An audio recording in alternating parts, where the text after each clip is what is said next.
Fuad Musa, Symmetric Encryption Lab. As you can see here, I've already encrypted it. This is me decrypting it with the wrong passphrase. This is me entering the wrong passphrase. And as you can see, a file has been created, but the content essentially is garbage because the passphrase is incorrect.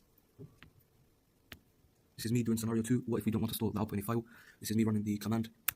And now I'm showing what happens if we don't use the out option. Normally OpenSSL writes the encrypted data into a file, but without the dash out, it just prints the ciphertext directly to the screen. This means the output isn't saved anywhere and is only displayed in the terminal. Scenario 3. If we encrypt the same data with the same passphrase, will it look the same? This is me looking to find out if that scenario is correct or not. It's me entering there, entering the OpenSSL command, entering the password. Going to enter the password again. Okay, and I'm doing it again. Should take me a minute to find it, 1 second. Okay, now let me put my password in. I'll do the same again. Now to verify if they both match, I will be putting in the hex dump command. Let me find it. Okay, and let me find the second one as well. And as we can see here, that when we encrypt the same data with the same passphrase using the OpenSSL command, the output will look exactly the same each time. I use the hex dump command to verify this. Both encrypted files have have identical hex values, so the ciphertext matches. Point 2, encryption modes and padding. In this part of the lab, I'm looking at how the AES encryption modes ECB, CBC, CFP, and OFP use padding. I'm using the encryption_modes.py script to compare them. I start by running this command right here. This encrypts and decrypts the same plain text using each mode and prints the results, as can be seen right here. For ECB mode, the decrypted text shows September_24 exclamation mark followed by extra bytes such as /x08. These extra bytes are paddings that gets added to make the data fill a full block, so ECB requires padding. For CBC mode, the decrypted text also contains the same extra /x08 bytes after the plain text. This shows that CBC also requires padding for the same reason as ECB. However, on the other hand, CFP mode, the decrypted text is just September_24 exclamation mark with no extra bytes. This means CFP does not use padding because it works like a stream and can process data of any length essentially. For OFP right there, OFP mode, the decrypted text is again only September_24 exclamation mark with no padding bytes added. This shows that OFP also does not require padding, similar to CFP right there. To summarize, ECB and CBC use padding because they operate on a fixed size blocks. However, CFP and OFP do not use padding because they behave like stream modes. I reached this conclusion by running the script and observing the decrypted output for each mode. For this task, I'm recovering the plaintext P2 from the ciphertext C2. Both messages were encrypted using AES 128 in OFP mode with the same key and IV.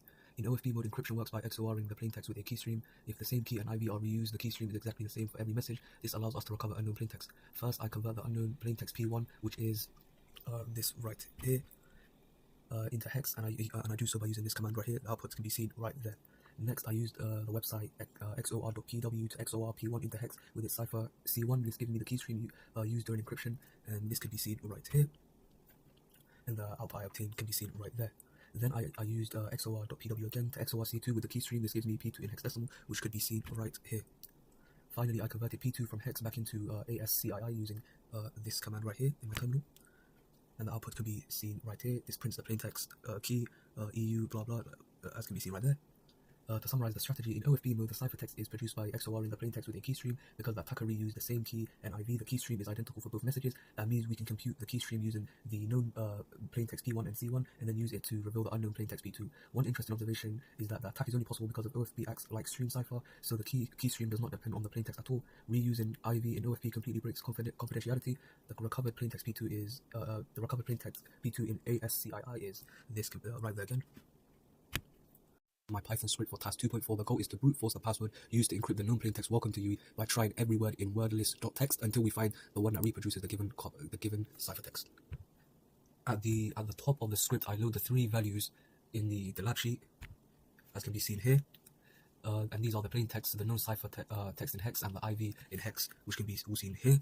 I convert the ciphertext and the IV from hex into bytes because AES encryption requires byte inputs. Next, I load the entire word list.txt file. Each line is one possible password candidate. I also print how many passwords were loaded to confirm the file was read correctly. AES 128 requires a 16 byte key.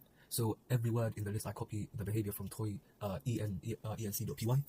If it's shorter than 16 characters, I pad it with the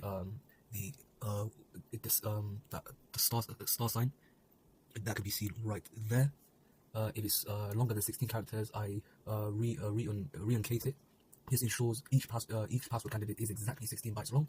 Inside the brute force loop, I create an AES-CBC cipher with the current key and IV, then encrypt the known plaintext. If the resulting ciphertext matches the known ciphertext from the lab, that means we found the correct password. I print the key and stop the program. This would be my output after I've run it. After I run the script, essentially, it loads the ciphertext and the IV and all the words from the word list, and here it successfully finds the correct password. Territorial with its padded version, territorial stars that can be seen right here. This proves the brute force dictionary attack worked.